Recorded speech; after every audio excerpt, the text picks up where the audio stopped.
Assalamualaikum warahmatullahi wabarakatuh. Selamat pagi para pemirsa. Jumpa lagi dengan kami di Teko Banten. Saya Maslihah Kurdi, Widyaswara BPSDM Provinsi Banten. Pada kesempatan kali ini akan menyampaikan satu tema yang diberi judul Pengantar Survei Kepuasan Masyarakat. Nah, barangkali para pemirsa sudah sering mendengar ya, survei kepuasan masyarakat ini biasa disingkat dengan SKM. Nah, untuk kali ini akan disampaikan secara sekilas, secara umum dari A sampai Z-nya mengenai survei kepuasan masyarakat ini. Sebelumnya saya ingin bertanya lebih dulu kepada para pemirsa, apa pentingnya kira-kira mengapa harus mengadakan survei kepuasan masyarakat? Nah, hal ini tentunya berkaitan sekali dengan kinerja dari sebuah organisasi atau yang kita sebut dengan OPD. Maka setiap OPD itu sesuai dengan Undang-Undang Nomor 25 Tahun 2009 mengenai pelayanan publik, bahwa setiap organisasi penyelenggara pelayanan publik haruslah mengadakan evaluasi minimal 1 tahun sekali. Nah, lebih baik lagi apabila tiap 1 semester, seperti itu ya. Nah, saya berharap para pemirsa juga OPD-nya masing-masing sudah melakukan atau melaksanakan survei ini. Namun bagi yang belum, maka apabila pemirsa ingin mengetahui lebih dalam dan ingin mempraktekkan seperti apa survei ini, maka dapat mengikuti materi ini yang nantinya akan kami bagi menjadi 3 bagian. Untuk yang awal ini sebagai pengantar, kami akan sajikan secara menyeluruh namun tidak detail. Jika ingin yang lebih detail, maka nanti dapat mengikuti bagian-bagian yang terperincinya, seperti itu. Nah, selanjutnya tadi bahwa survei kepuasan masyarakat ini penting karena berkaitan dengan kinerja organisasi atau OPD. Apa pentingnya kira-kira? Ini ada 4 hal ya yang perlu saya sampaikan. Yang pertama adalah untuk mengukur kinerja. Yang kedua sebagai bahan penetapan untuk perbaikan ke depan. Dan yang ketiga adalah untuk mendorong partisipasi masyarakat agar ikut serta di dalam meningkatkan pelayanan kepada publik itu sendiri. Dan yang keempat adalah untuk memacu persaingan yang sehat antar unit di organisasi. Nah, 4 itulah yang mengakibatkan mengapa survei ini haruslah dilakukan. Nah, pada survei ini yang juga tidak kalah pentingnya adalah hasil akhir. Hasil akhir dari survei ini itulah yang penting karena akan menghasilkan satu kesimpulan. Apakah OPD yang melaksanakan survei tersebut sudah memiliki kinerja yang baik atau belum dari sisi penilaian masyarakat tentunya. Nah, masyarakat yang mana? Masyarakat yang menggunakan pelayanan tersebut. Nah, jadi kalau misalnya kami di BPSDM, maka masyarakat yang kami layani adalah para peserta diklat. Nah, apabila OPD-nya misalnya di bidang kesehatan seperti puskesmas, berarti yang menilai adalah dari sisi pasien yang datang ke puskesmas tersebut. Nah, persepsinya bagaimana terhadap layanan yang diberikan oleh puskesmas. Begitu juga misalnya rumah sakit. Nah, jadi setiap tahun minimal 1 kali harus mengadakan survei ini agar nantinya diperoleh sebuah kesimpulan di manakah posisi kinerjanya. Apakah sudah baik atau belum. Nah, nanti kadar baiknya ini sampai di level mana itu akan tertelusur melalui angka-angka real, angka-angka kuantitatif. Nah, jadi kadang ditemukan di akhir itu bahwa suatu organisasi ternyata menurut penilaian masyarakat itu sudah baik. Namun baiknya ini di range berapa? Nah, nanti akan muncul angka-angkanya. Baiknya itu ada baik yang nilainya itu tinggi ya, atau kami sebut dengan gendut. Nah, baiknya ini gendut, berarti ini untuk kedepannya harus dipertahankan. Sebaliknya, jika pada kesimpulan akhir ternyata diperoleh bahwa OPD tersebut kinerjanya belum baik, katakanlah buruk begitu ya. Nah, buruknya ini ada di range berapa? Seperti itu. Jadi ada yang buruknya ini masih buruk banget gitu ya, buruknya gendut, ada juga yang di atasnya. Buruknya ini sudah kurus, berarti sudah menuju ke arah baik. Nah, jadi melalui hasil survei ini akan diketahui sejauh mana mutu atau kualitas kinerja dari suatu OPD. Nah, ini sangat penting digunakan untuk evaluasi, sehingga SKM atau survei kepuasan masyarakat ini menjadi salah satu tools, menjadi salah satu alat untuk mengevaluasi sebuah kinerja. Nah, itulah pentingnya survei kepuasan masyarakat. Nah, pada materi pengantar survei kepuasan masyarakat ini saya akan menjelaskan langkah-langkahnya bagaimana survei itu dilakukan, mulai dari persiapan, kemudian bagaimana membuat kuesioner dan menyebarkannya, kemudian mengambil data pendapat dari masyarakat yang disurvei, lalu mengolahnya menjadi suatu hitungan-hitungan dengan formulasi tertentu, menggunakan rumus tertentu, lalu menganalisis dan menyimpulkan hasilnya. Kemudian yang terakhir sekali adalah munculnya rekomendasi. Nah, rangkaian inilah yang akan dibahas di materi kali ini. Demikian pemirsa, kami berharap dari penjelasan yang sangat singkat pada pengantar survei kepuasan masyarakat ini, pemirsa setidaknya kami harapkan dapat memperoleh gambaran apa yang dimaksud dengan survei kepuasan masyarakat. Baik pemirsa, kita akan mulai membahas mengenai survei kepuasan masyarakat ini berawal atau bermula dari regulasi. Nah, regulasinya adalah Permenpan nomor 14 tahun 2017 tentang pedoman penyusunan survei kepuasan masyarakat pada unit penyelenggara pelayanan publik. Nah, di dalam peraturan ini yang dinamakan dengan SKM adalah survei kepuasan masyarakat, merupakan bentuk kerjasama antara penyelenggara pelayanan publik dengan masyarakat dalam rangka melakukan penilaian kinerja pelayanan agar penyelenggara dapat meningkatkan kualitas layanannya.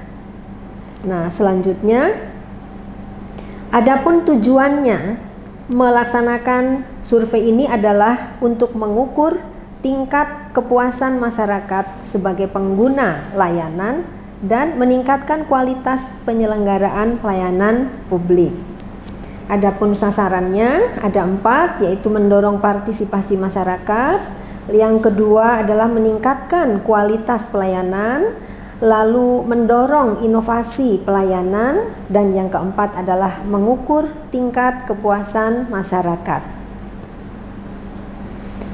Di dalam pasal 1 peraturan ini berbunyi bahwa kewajiban melakukan survei ini secara berkala minimal 1 tahun sekali. Dan pasal 3, pihak yang melaksanakan survei dapat bekerja sama dengan lembaga lain yang memiliki kredibilitas dan reputasi. Adapun pasal 4, maka OPD yang melaksanakan survei wajib mempublikasikan hasilnya lalu menyampaikan laporan kepada Menpan RB. Dan pasal 6, OPD berkewajiban melakukan evaluasi terhadap hasil SKM. Nah, jadi ini berkelanjutan ya, tidak hanya melakukan sekali saja, namun berkelanjutan. Selanjutnya adalah langkah-langkah di dalam survei.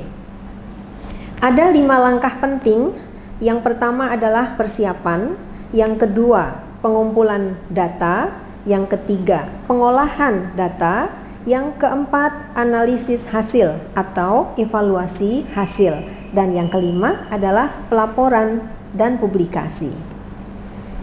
Nah, di dalam persiapan ini ada beberapa tahapan, di mana tahapan ini ada 3, yaitu penetapan pelaksana. Ini bisa dilaksanakan sendiri ataupun di pihak ketigakan. Kemudian untuk penyiapan bahannya biasanya berupa kuesioner, kemudian bagian-bagian dari kuesioner yang berupa pengantar, dan kelengkapan peralatan. Nah, selanjutnya adalah penetapan responden, lokasi serta waktu pelaksanaan survei.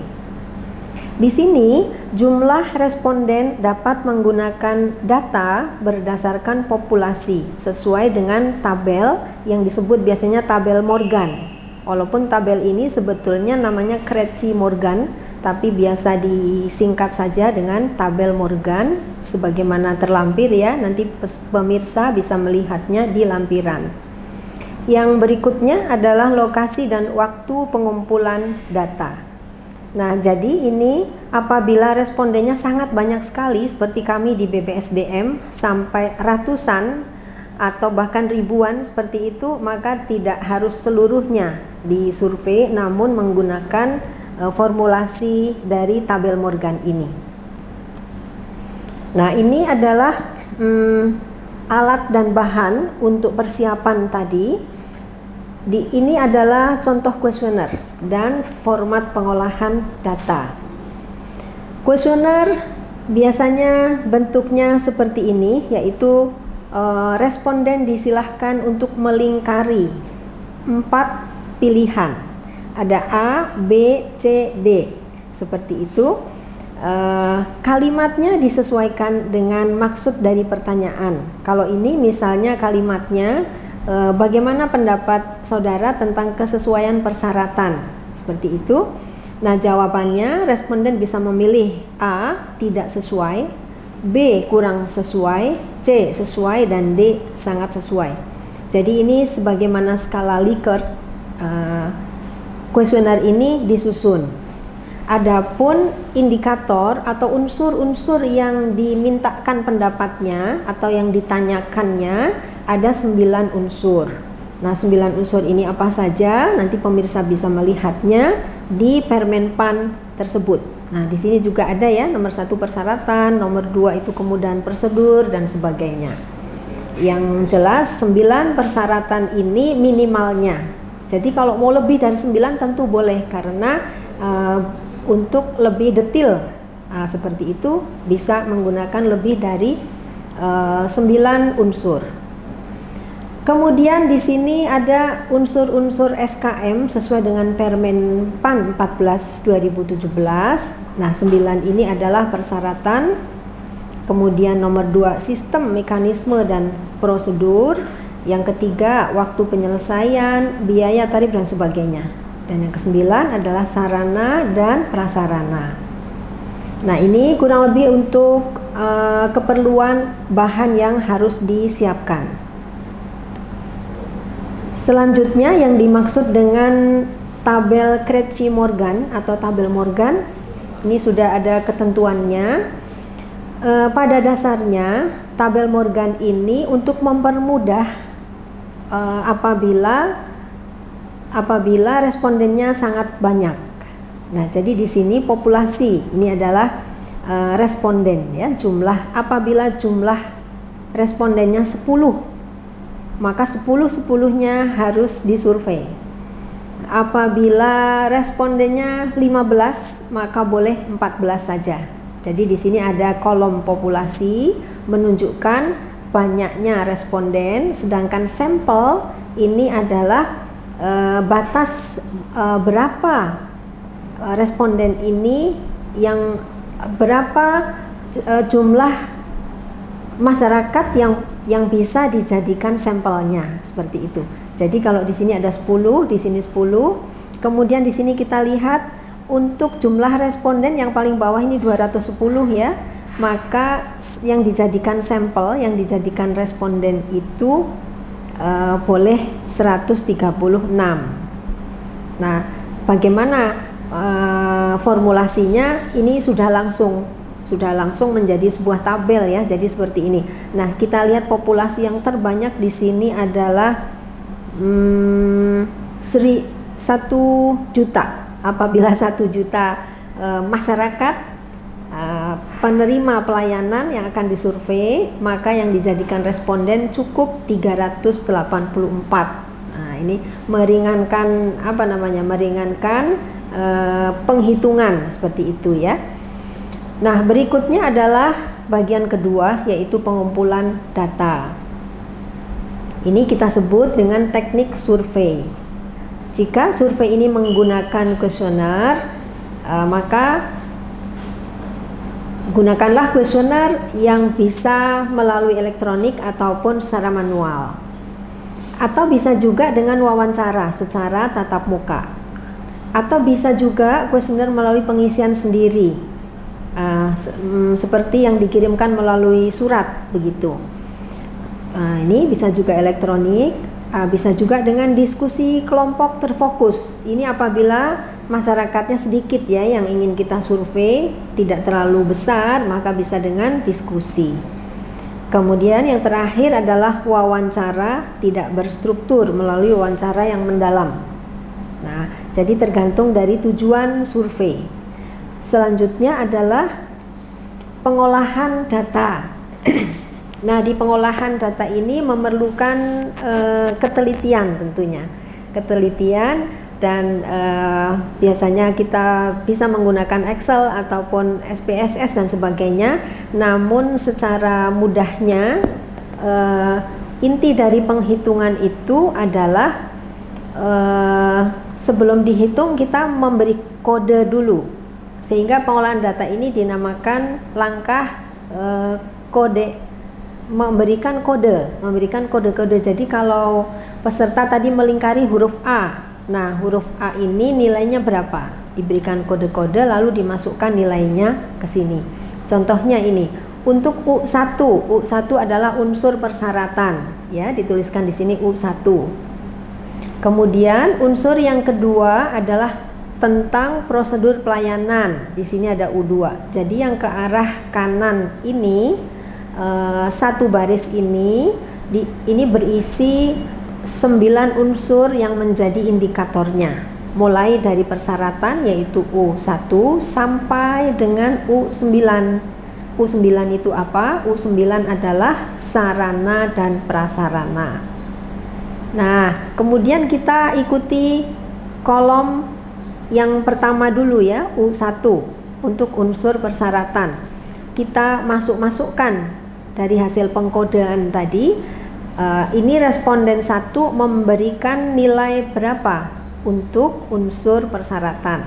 Nah, ini angka 2 menunjukkan bahwa responden nomor 1 memberi nilai 2 untuk persyaratan, adapun responden nomor 2 memberikan nilai 3. Responden nomor 3 memberikan nilai 3. Begitu seterusnya sampai ke bawah. Ini nanti urut ada berapa banyak respondennya. Seperti itu. Begitu juga untuk unsur 2 sampai dengan unsur 9, berapa nilai yang diperoleh dimasukkan ke kolom-kolom ini lalu ditotal.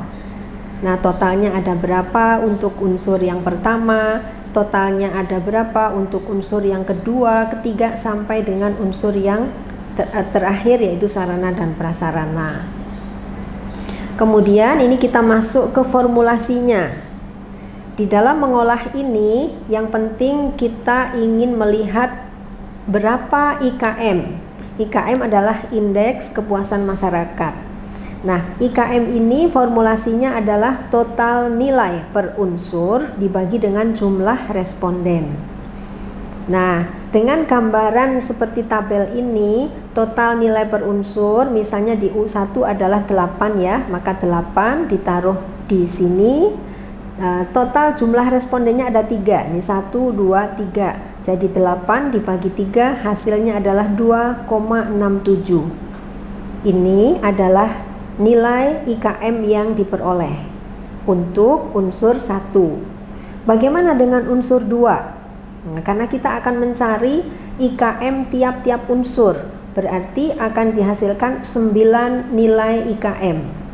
Ini nilai IKM untuk unsur 1, ini unsur 2, ini unsur 3 ya hasilnya.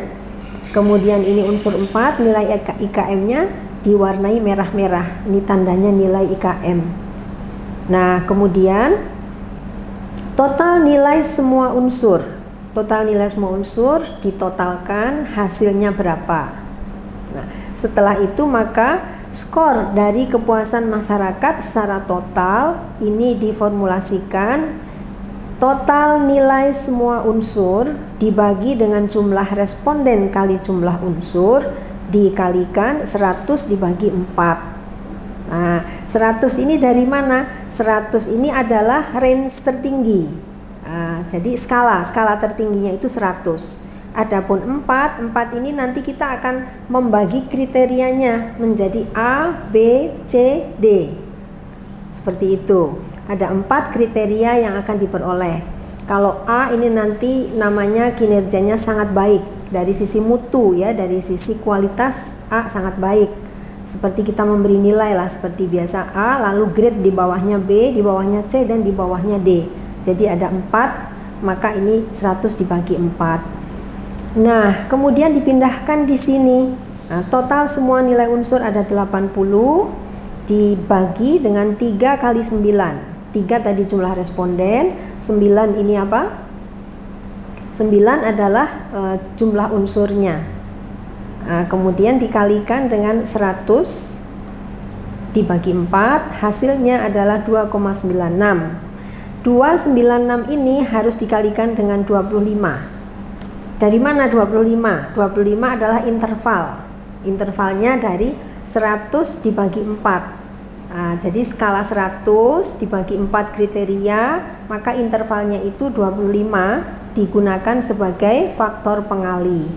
Sehingga diperoleh di sini skor untuk kepuasan masyarakatnya adalah 74,07. Seperti itu. Lalu kita akan penghitungan yang berikutnya ya, ini masih dalam pengolahan data, ini hanya contoh tabel pengolahan saja.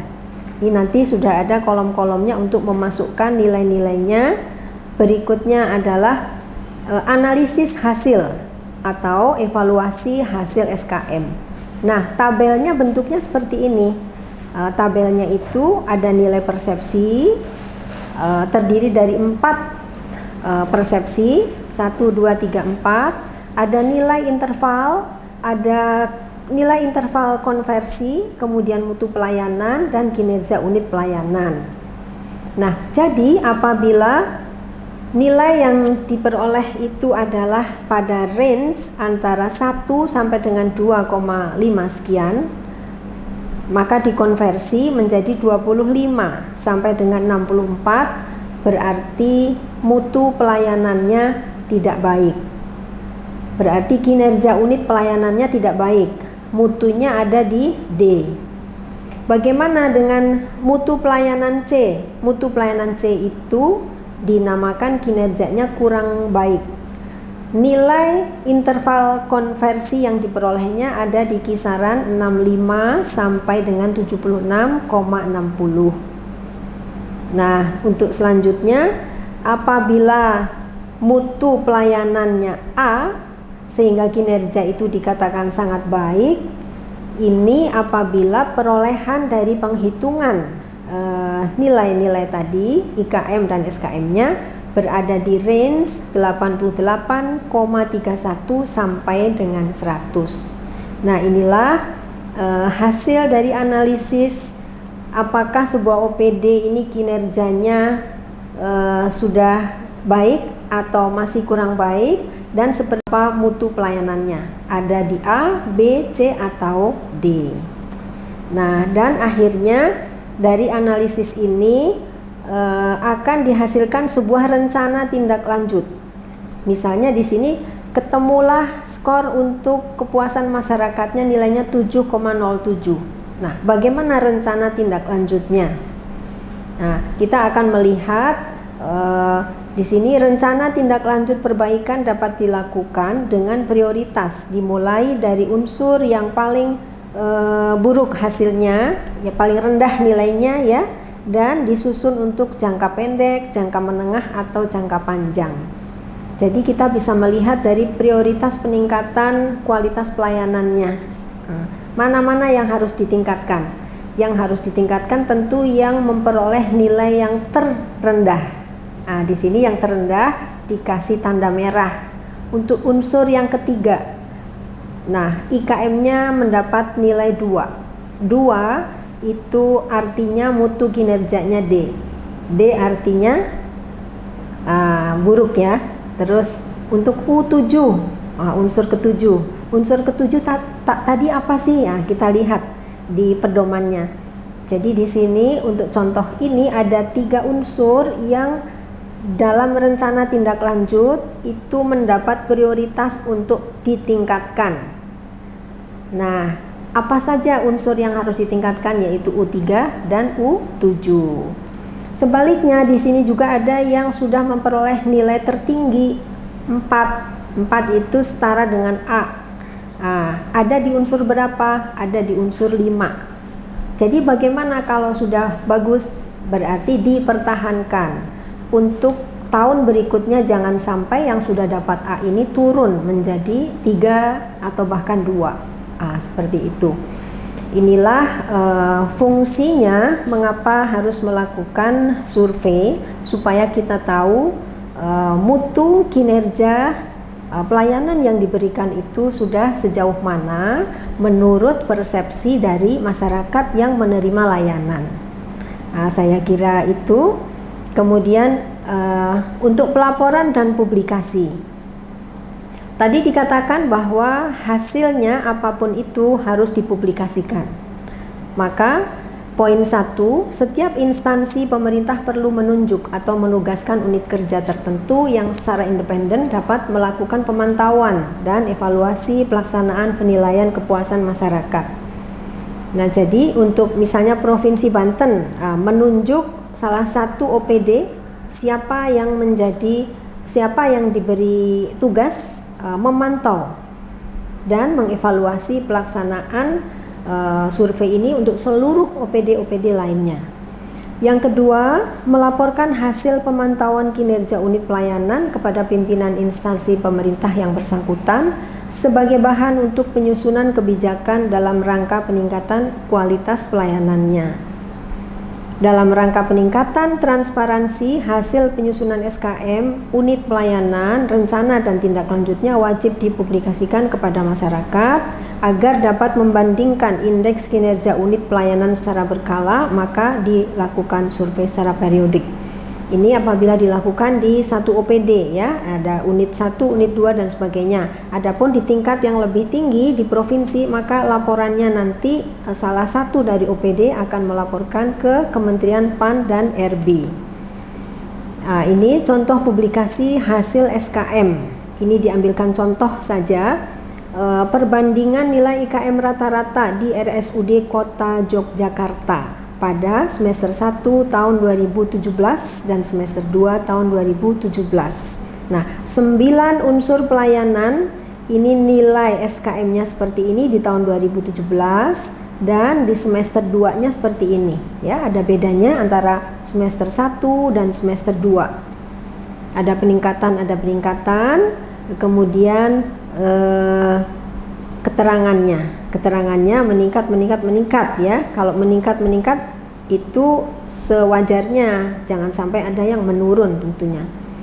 Kemudian di sini nilai IKM total RSUD Kota Yogyakarta. Nah, ini secara lebih jelasnya Mutu pelayanan.